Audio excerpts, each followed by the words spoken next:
यह कहानी उस समय की है जब मानव ने ब्रह्मांड के सबसे छोटे रहस्यों को खोलना शुरू किया। तत्वों की खोज कोई साधारण सफर नहीं था। यह उस जुनून और जिज्ञासा की कहानी है जिसने विज्ञान की नींव रखी। सबसे पहले लोग सिर्फ 4 तत्वों को जानते थे: पृथ्वी, जल, अग्नि और वायु। प्राचीन यूनानी दर्शन के अनुसार ये सब कुछ बनाने वाले मूल घटक थे। लेकिन 17वीं और 18वीं सदी तक आते आते वैज्ञानिकों ने इन विचारों को चुनौती देना शुरू कर दिया। 1669 में जर्मन वैज्ञानिक हेनिग ब्रांड ने गलती से फास्फोरस की खोज की। उन्होंने सोचा कि सोने को बनाने का कोई तरीका खोज लेंगे, लेकिन उन्होंने एक चमकने वाला पदार्थ पाया। यह एक नए युग की शुरुआत थी, रसायन शास्त्र का। फिर केमिस्ट्स ने अन्य तत्वों को खोजा। हाइड्रोजन, ऑक्सीजन, नाइट्रोजन जैसे गैसों का पता चला।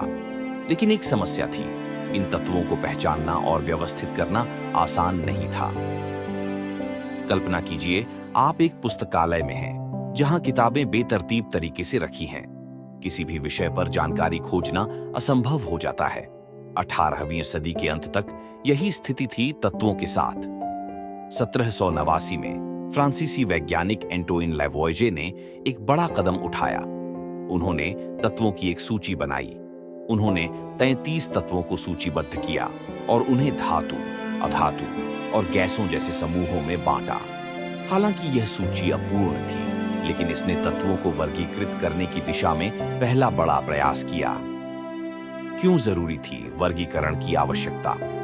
विज्ञान तेजी से बढ़ रहा था, नए तत्वों की खोज हो रही थी, लेकिन उनके गुणों और उपयोग को समझने के लिए उन्हें व्यवस्थित करना जरूरी था।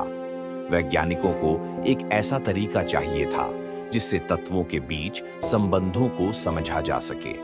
यह वह समय था जब विज्ञान ने न केवल प्रकृति को देखा, बल्कि उसके पीछे छिपे पैटर्न को समझने की कोशिश की। यह खोज, यह यात्रा हमें हमारे अगले पड़ाव तक ले जाएगी, एक ऐसा प्रयास जिसने तत्वों की दुनिया को पहली बार व्यवस्थित किया। अगले अध्याय में हम जानेंगे कि जोहान वोल्फगैंग डोबेराइनर ने कैसे तत्वों के गुणों में एक पैटर्न देखा।